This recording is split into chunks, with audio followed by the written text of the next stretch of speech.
Šita vidurinė smegenų dalis, antra dalis, jinai atsakinga už emocijas. Tai pasirodo 100% visų sprendimų priimama kur? O čia, ties emocijų. Ir priima labai greitai. Žmogus intuityviai, o tinka, o netinka. O tai iš pat pradžių.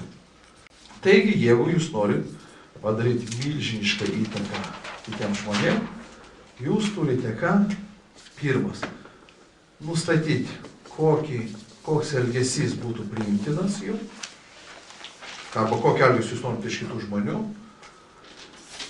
Antras dalykas, jūs turite nustatyti blokuojančius veiksmus, prasme, kas sukelia problemą, arba kas sustabdo progresą.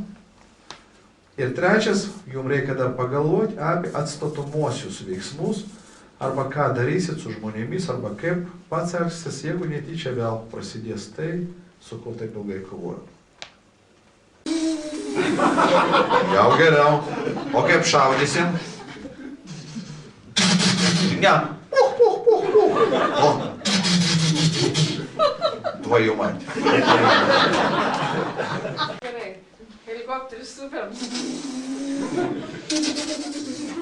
Нет.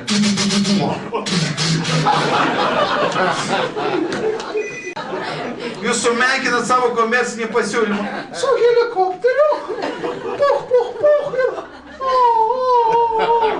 Už mano pinigus.